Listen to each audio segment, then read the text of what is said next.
From the National Newsroom of the Canadian Press, I'm Karen Rebo. The Artemis II mission is on track to complete a record-breaking lunar flyby later today.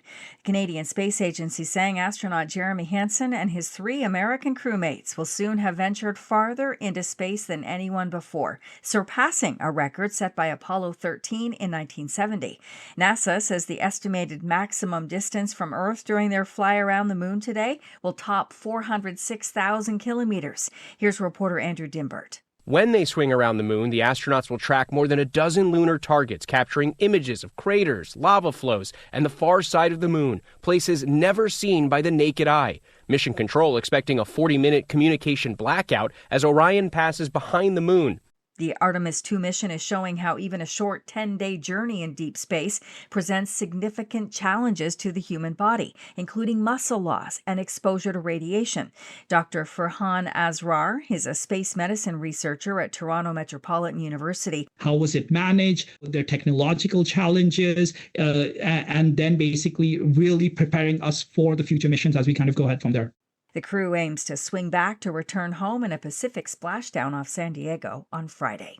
There is word Iran and the U.S. have received a draft proposal that calls for a 45-day ceasefire and the reopening of the Strait of Hormuz as a possible way to end the war. U.S. President Donald Trump has threatened to bomb Iranian bridges and power stations tomorrow if Iran doesn't reopen the strait by tonight.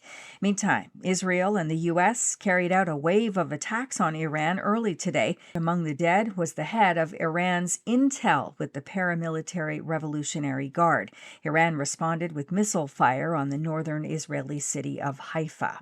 A new poll suggests a majority of Canadians think Canada ought to explore joining the European Union. The online survey of 4,000 people was conducted by Spark Advocacy. It found 1 in 4 respondents thought it a good idea for Canada to formally join the economic and political bloc of European nations. A further 58% indicated it was a proposal worth exploring further, while the remainder felt it was a bad idea. Bruce Anderson with Spark Advocacy says the survey suggests Canadians are open to finding ways to buck Canada's reliance on the U.S. Aaron Sousa, The Canadian Press.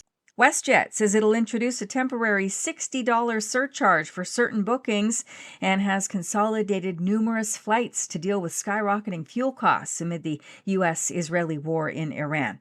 Wayne Smith, tourism professor at Toronto Metropolitan University, says the cost for a Boeing 787-9 flight from Vancouver to Hong Kong was about $71,500 in late February. In mid-March, that was up about $40,000. This is the Canadian Press. In sports, the Montreal Canadiens have clinched a playoff berth, the first Canadian NHL team to do it after Detroit lost to Minnesota on Sunday. Then the Habs had their own 8-game winning streak halted in a 3-0 shutout by the New Jersey Devils. The Ottawa Senators are still looking to clinch after posting a 6-3 victory over the visiting Carolina Hurricanes. The Toronto Blue Jays will be looking to snap a 4-game losing skid when they open a 3-game series tonight against the visiting Los Angeles Dodgers. Max Scherzer will be on the mound for the 4-5 Jays against the 7-2 defending champions. The Dodgers won the World Series last year by beating the Blue Jays in extra innings in Game 7 at Rogers Center. And the Michigan Wolverines and the Connecticut Huskies meet tonight in the NCAA Men's Basketball Championship Final. The Huskies will be chasing their 7th national title since '99, but the Wolverines are 7-point favorites. From the Canadian Press, I'm Karen Rebo.